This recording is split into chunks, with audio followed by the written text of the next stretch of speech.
बिस्मिल्लाहिर्रहमानिर्रहीम। अस्सलामुअलैकुम रहमतुल्लाहि व बरकातुहू। एक बार एक ताजर गुलामों की मंडी में गया तो इसे एक तुर्क बच्चा बहुत पसंद आया और इसे ताजर ने फ़ौरन ख़रीद लिया।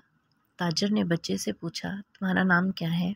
लड़के ने जवाब दिया, जनाब मैं अपना नाम बताकर अपने नाम की तौहीन नहीं करना चाहता।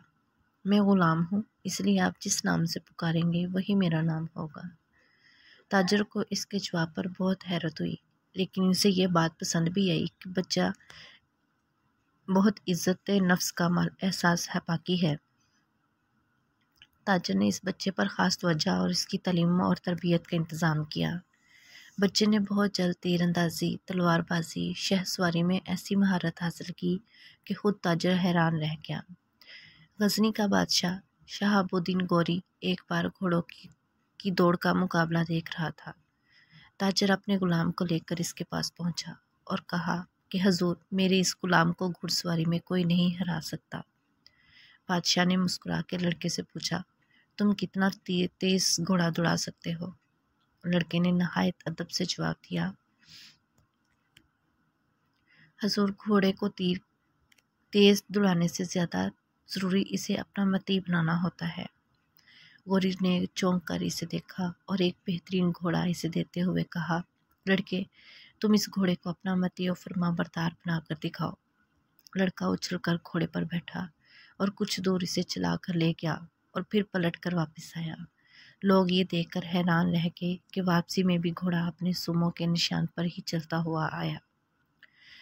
सुल्तान गौरी ने सोचा, जो शख्स एक जानवर को इस तरह अपना फर्माबरदार बना सकता है, इसके लिए इंसानों को मती बनाना क्या मुश्किल हो सकता है।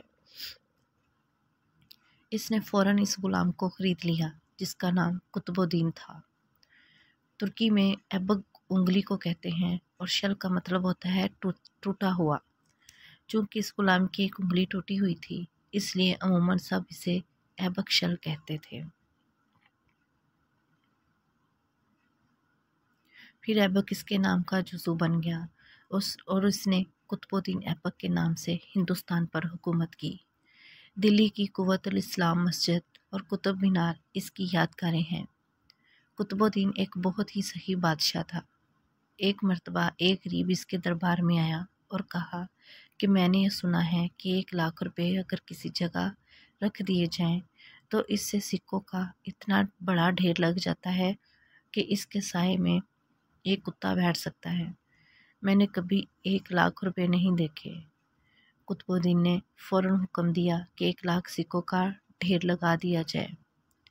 वो गरीब बहुत देर तक इस ढेर को देखता रहा और फिर बादशाह का शुक्रिया अदा किया